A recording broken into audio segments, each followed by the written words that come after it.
Let me tell you about the day my life changed forever. My name is Audrey, and this is the story of how I learned just how cruel corporate America can be. It started with such happy news. I was pregnant. After years of trying, after all the heartbreak, it was finally happening. I practiced my announcement all morning in the mirror. "Mr. Randolph," I'd say, "I have some wonderful news." I wanted to do it right, professional, but excited. When I walked into his office that afternoon, Bruno from accounting was there too. I almost waited, but Florence had told me Randolph was in a good mood. So I took a deep breath. "I wanted to let you know first. I'm expecting." The silence lasted just a second too long. Bruno forced a smile. Randolph didn't. He just stared at my stomach. Then came the words that still haunt me. "Well, this is complicated." He stood up so fast his chair hit the wall. "We'll need to discuss some adjustments." That's when Cynthia from HR walked in, unannounced, file folder in hand. I didn't know it then, but my maternity leave paperwork was already being shredded. And Randolph? He was just getting started. 3 days after telling Randolph about the pregnancy, I got the email. "HR meeting, 3 p.m. Bring your employee file." I arrived early. Cynthia was already there, typing. Randolph walked in holding a folder. "We've noticed some concerns," he said. He slid a paper across the table. "Performance issues" was circled. I laughed. "My numbers are the highest on the team." Cynthia wouldn't look at me. "Attendance problems," Randolph added. "Last month you were late twice." "Morning sickness," I said. "Doctor's notes are in my file." Randolph tapped the folder. "We can't make exceptions. The company comes first." Then came the kicker. "We're restructuring your role." I stared at them. "What does that mean?" Cynthia finally spoke. "You'll report to Lloyd now. Same pay." Lloyd was an entry-level supervisor. I'd trained him last year. Randolph stood up. "This isn't personal, just business." As I left, I heard Bruno's voice down the hall. "Told you she wouldn't take it well." The elevator doors closed. That's when I realized they'd planned this whole thing before I even announced. 2 weeks after the demotion, I came in early to finish the quarterly reports. My keycard didn't work. Security called upstairs. "Wait here," the guard said. Lloyd came down 10 minutes later with a box. "Company's tightening budgets," he said, not meeting my eyes. "Last in, first out policy." I stared at him. "I've been here 5 years." He shrugged. "Randolph's orders." The box had my photos already packed. My plant was missing. "Where's my jade plant?" Lloyd looked at the ceiling. "Florence took it. Said it would die otherwise." Cynthia appeared with paperwork.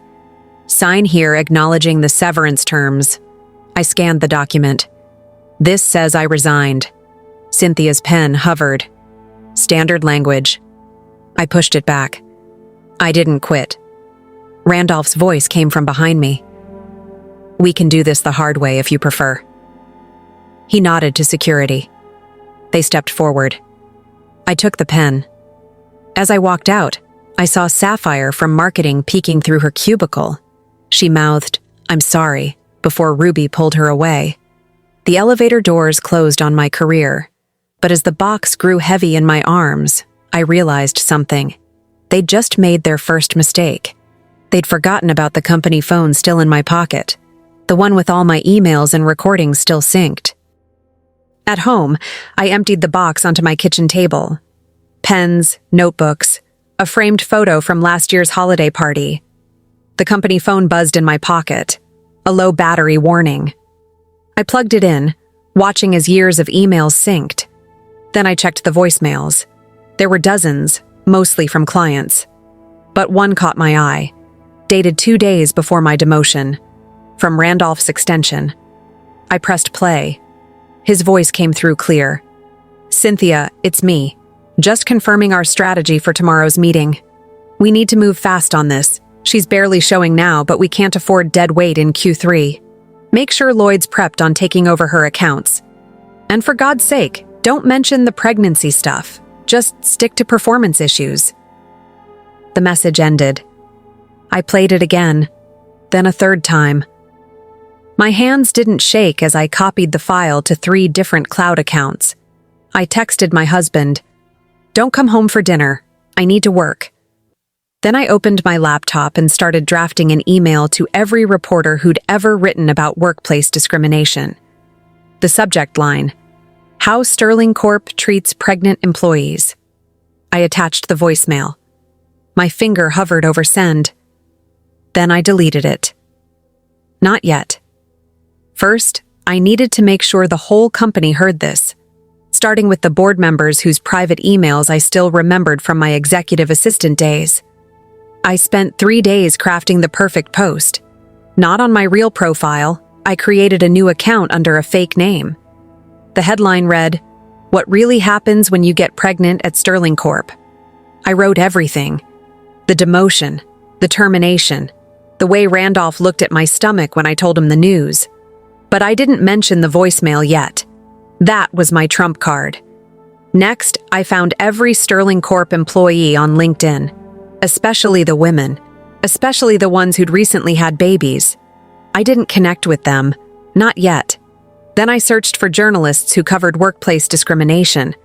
Found one who'd written about pregnancy lawsuits last year. Her profile said she was based in New York, just like Sterling's headquarters. Perfect. I scheduled the post to go live at 9:17 a.m. on Monday, exactly when Randolph's weekly executive meeting started. I knew because I used to prepare his briefing packets. The post ended with a question. How many other women has this happened to? I saved it as a draft, closed my laptop. The timing had to be perfect, so I waited, watched the clock, and thought about how Randolph's face would look when his phone started buzzing with notifications in the middle of his presentation. Monday morning arrived. At 9:17 a.m., I hit post.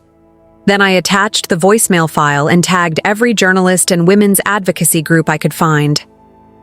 By 10:30 a.m., my phone started buzzing. Texts from former coworkers. "Is this true? Are you okay?" I didn't respond. At noon, a reporter from the Business Journal called. I let it go to voicemail. By 2 p.m., restructured Sterling scandal was trending locally. At 3:47 p.m., an unknown number called. It was Cynthia from HR. "Audrey, we need to talk." Her voice shook. "The board is having an emergency meeting." I stayed silent. She continued. "Randolph claims the recording is fake." I finally spoke. "Check the metadata." Then I hung up. That evening, the Business Journal published their article with the full voicemail embedded. By 8 p.m., 3 other Sterling employees had come forward with similar stories. At 10:15 p.m., my husband showed me his phone. Sterling's stock had dropped 12% in after-hours trading. I went to bed early. The next morning, there were 47 missed calls. The last one was from a number I recognized, the direct line to Sterling's boardroom. I made coffee before calling back. Let them wait. 3 days after the voicemail went viral, a black car pulled up outside my apartment. The CEO himself stepped out, flanked by 2 lawyers carrying briefcases. I watched from my window as they rang the buzzer 7 times. I made them wait 15 minutes before answering. The CEO spoke first. "We'd like to make this right." One lawyer opened a folder. "Full reinstatement with back pay." The other added, "Plus a promotion and 20% raise." They placed a check on my coffee table. 6 figures. The CEO leaned forward. "We'll issue a public apology." I sipped my tea. "And Randolph?" They exchanged glances. "He's been placed on administrative leave." I stood up, walked to my laptop, and played the voicemail again at full volume. The CEO's jaw tightened. "What do you want?" I closed the computer. "I want every pregnant employee at Sterling to get guaranteed 18 weeks paid leave. I want Randolph terminated, and I want my story published on the company blog." The lawyers started objecting. The CEO silenced them with a hand. "Done." He pushed the check closer. I didn't touch it. "Mail me the revised offer in writing. As they left, I noticed the CEO's hands shaking. That's when I knew this wasn't over. It was just beginning. 2 weeks later, I sat in a TV studio under bright lights, facing the same reporter who broke the story. She held up Sterling's press release about my generous reinstatement. The producer counted down, 3, 2, 1. The reporter smiled. Audrey, will you be returning to Sterling Corp? I reached into my bag and slid a single sheet of paper across the table. This is my official resignation. The reporter's eyes widened as she read it aloud. Effective immediately. Reason, ethical concerns. The camera zoomed in. But they offered you everything you asked for. I leaned forward. They shouldn't have needed a scandal to do what's right. The reporter pressed. What's next for you? I pulled out another document. This is the incorporation paperwork for my new consulting firm, helping pregnant employees fight discrimination. The screen split to show Sterling's stock price plummeting in real time. Back in the studio, the reporter whispered off camera, "We're getting word Randolph was just escorted from the building." I didn't smile, just straightened my jacket and said, "Now let's talk about how many other companies are doing this exact same thing." The producer signaled for a commercial break, but we kept rolling, and I kept talking. 6 months later, I stood in my new office overlooking the city. The plaque on the door read, Fair Horizons Consulting. My first client sat across from me, a young woman clutching a termination letter dated 2 days after she'd told her boss about her pregnancy. She pushed a phone across my desk. "They said I was underperforming," she whispered. I pressed play. Her manager's voice filled the room. "We need to cut costs before you start showing." I recognized that tone, that same calculated cruelty. I slid a contract toward her. "We'll take your case pro bono." My assistant knocked. "The New York Times is on line 1. I nodded. "Tell them I'll call back." The wall behind me displayed framed headlines. Sterling Corp settles class action. Randolph banned from executive roles. And my personal favorite, maternity leave policy changes sweep corporate America. My phone buzzed. Another email from Sterling's new CEO, their third this month, begging me to come back as their diversity consultant. I deleted it. Outside the window, construction crews were putting up another building's signage. The company had been one of Randolph's biggest clients. Now they were mine. I turned back to my client. "First, we'll need to document everything." She opened her mouth to thank me. I shook my head. "Save the gratitude. Wait until you see what happens next." The nurse placed her in my arms for the first time at 3:17 a.m. 10 fingers, 10 toes, a full head of hair. The doctor smiled. "Have you decided on a name?" My husband squeezed my hand. We'd argued about this for months. He wanted family names, traditional ones. I looked down at her tiny face, still scrunched from crying. Remembered the courtroom where we'd won the class action, the boardroom where policies changed, the other women who now had jobs because we fought. "Justice," I said. My husband sighed, then nodded. The nurse wrote it down. "Middle name?" I thought about all the battles ahead, all the fights she might face someday. "Hope," I added. The baby grabbed my finger, strong grip. Outside the hospital window, the sun was just starting to rise. My phone buzzed on the table. Another client email. I ignored it. Right then, there was only one thing that mattered. I whispered to her, "Let me tell you about the world you're entering and how we're going to make it better." She yawned.